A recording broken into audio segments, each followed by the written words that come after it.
Hi friends, welcome to Karthi Gayathri vlogs. இன்னைக்கு நம்ம வீட்டு சமையல் ஸ்பெஷலில் என்ன லஞ்ச் பிரேக்ஃபாஸ்ட்டு பார்த்துட்டு வந்துடலாமா? மார்னிங் பிரேக்ஃபாஸ்ட் வந்து நல்லா சூடாக இருக்குது. இட்லி இப்போ தான் எடுத்தேன். சுட சுட இட்லி. அதுக்கு சைடிஷ் வந்து சூப்பரான ஒரு சாம்பார்.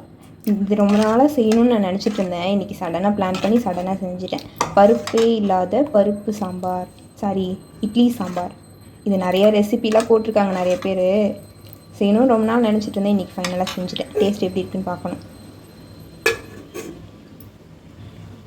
மதியம் லஞ்சுக்கு வந்து சுட சுட சாதம், அதுக்கப்புறம் அதுக்கு வந்து சூப்பரான ஒரு பாவக்காய் குழம்பு.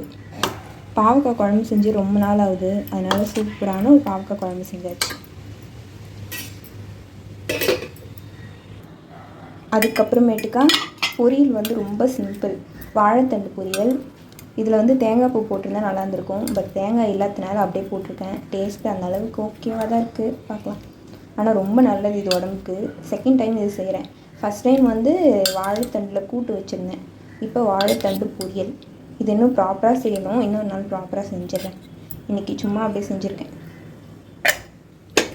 இன்றைக்கி நம்ம வீட்டு சமையல் ஸ்பெஷல் தான். ரொம்ப நாள் ஆகுது. நடுவில் ஒரு நாள் போட்டேன். அதுக்கப்புறமேட்டுக்கா இந்த லஞ்ச் பேக் பண்ணிலாம் 2 வாரம் ஆகுதுல்ல. இன்றைக்கி வந்து 2 நாள் கழிச்சு லஞ்ச் பேக் பண்ண போகிறேன். ஃபஸ்ட்டு வந்து லஞ்ச் பேக் பண்ணிட்டு நான் பேசுகிறேன்.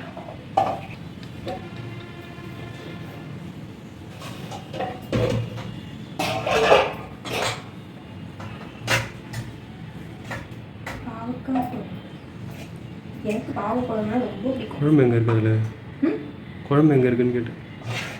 குழம்பு நம்ம 2 பேருக்கு இதுவே போடுங்க. எனக்கு கார குழம்புனாவே நிறைய சாப்பிட மாட்டேன். இதுவே திரும்ப ரிட்டன் எடுத்துருவல, இதுவே போதும்.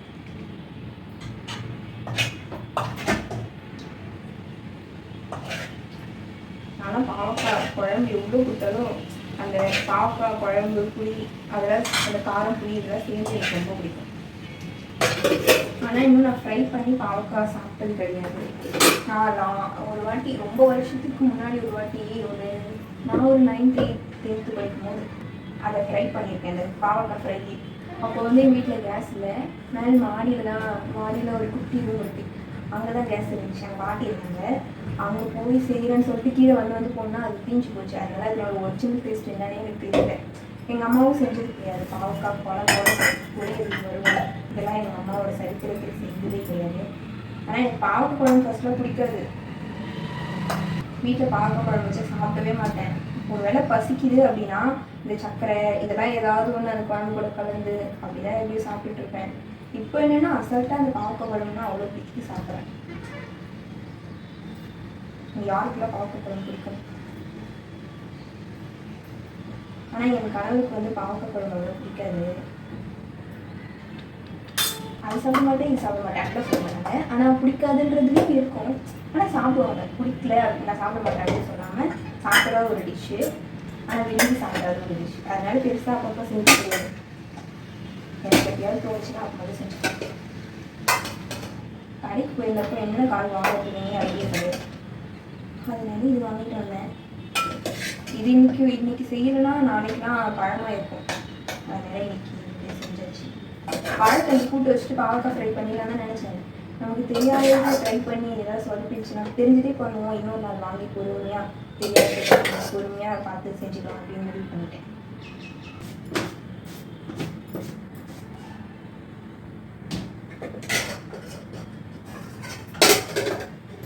அவ்வளோதான், லஞ்ச் பேக் பண்ணியாச்சு.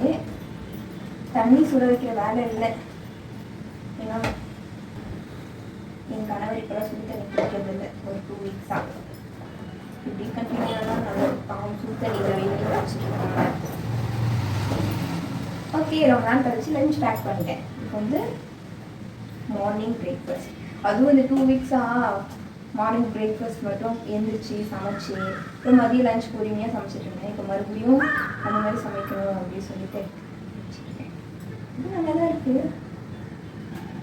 சூடாக இருக்கலாம். பருப்பில்லாத சாம்பார். எப்படி இருக்குன்னு பார்க்கலாம். ரொம்ப நாளாக இது செய்யணும்னு ஆசை. இது வந்து நிறைய டிஃப்ரெண்டாக செஞ்சுருந்தாங்க. அதுக்கப்புறம் இந்த கடலை மாவுலாம் இதில் கரைச்சி ஊற்றி அந்த மாதிரி செஞ்சுருந்தாங்க. அது நான் ஆல்ரெடி கடலை மாவு சாம்பார் சொல்லிட்டு நிறைய செஞ்சுருக்கேன். அது எனக்கு ஆல்ரெடி தெரியும். அதுக்கே கடலை மாவு சாம்பார், பருப்பு சாம்பார் இருக்குது சொல்லிட்டு அப்புறம் வேறு ரெசிபி பார்த்தேன். அவங்க இதுதான் இது செஞ்சுருந்தாங்க. இன்னும் நிறைய ரெசிபி இருக்குது. அதில் ஏதாவது டிஃப்ரெண்டாக இருந்தால் அப்புறமா செஞ்சுக்கலாம் சொல்லிட்டு இப்போதைக்கு செஞ்சுருக்கேன். ஓகே, இன்றைக்கி லஞ்ச் அண்ட் பிரேக்ஃபாஸ்ட் தான். நீங்கள் என்ன லஞ்ச் அண்ட் பிரேக்ஃபாஸ்ட் செஞ்சீங்கன்றதை கமெண்ட்டில் சொல்லுங்கள். எங்கள் வீடியோ உங்களுக்கு பிடிச்சிருந்தா எங்கள் சேனலை மறக்காமல் சப்ஸ்கிரைப் பண்ணி சப்போர்ட் பண்ணுங்கள். ஓகே ஃப்ரெண்ட்ஸ், பாய். அடுத்த வீடியோவில் பார்க்கலாம்.